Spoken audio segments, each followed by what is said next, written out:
Fancy name for a bill that puts a lot of research and development into seeking solutions for ocean acidification. The Algae Bloom issues, that we have here in the Willamette Valley. Huge bipartisan bill that will enable us to put a lot more emphasis on some of the changes we're seeing as a result of climate change here in Oregon and frankly around the world.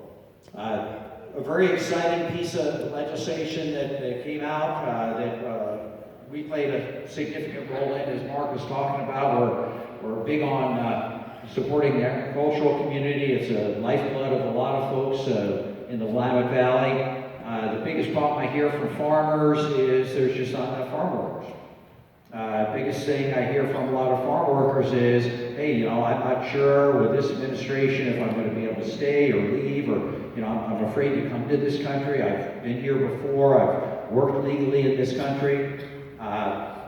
So what we did was we actually looked at the what they call the H2A program, which is an ag worker visa program. We made some huge improvements in it. We have a path to legal citizenship or permanent residence, depending on what the individual wants, to make sure that they have an opportunity to come to this country, live the American dream, and frankly, help us produce the greatest food and fiber in the world. It's the safest and healthiest. We have E-Verify in the system to make sure no one's cheating, but it's the first piece of immigration legislation that I've seen again since I've been in Congress these past 10, 12 years, where we've got bipartisan support to do something that should be common sense, in my opinion, for everybody. So that's an exciting piece of legislation that I hope gets action on the Senate side. It'll be a little bit more of a heavy lift there. Last but not least, one of the biggest things we did pass was an ability to deal with the rising cost of prescription drugs.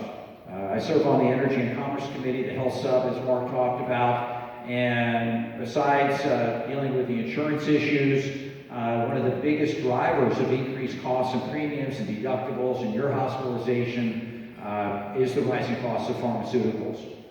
We've been a leader in that arena. We passed the only bill in the last Congress that actually got to the president's desk and signed to rein in Martin Shkreli's of the world, those hedge fund managers that buy up these drugs, and it's a sole source drug, and they raise the price 200-300%. We stopped that in the last Congress.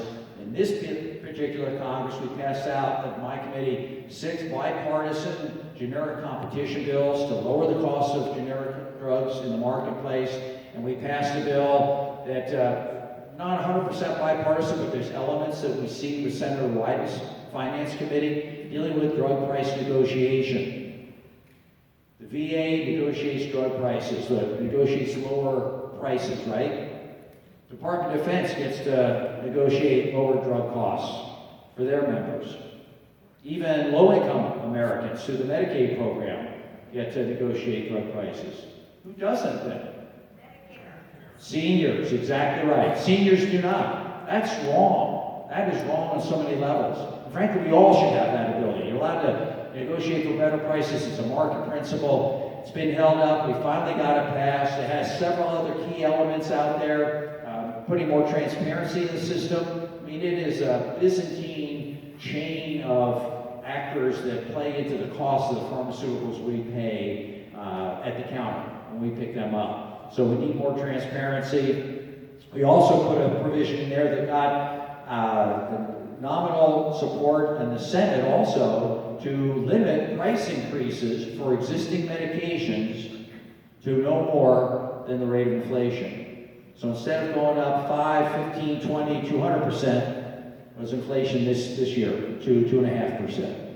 That would be a huge saving for everybody. That's not just seniors, that'd be for all of us would have that opportunity.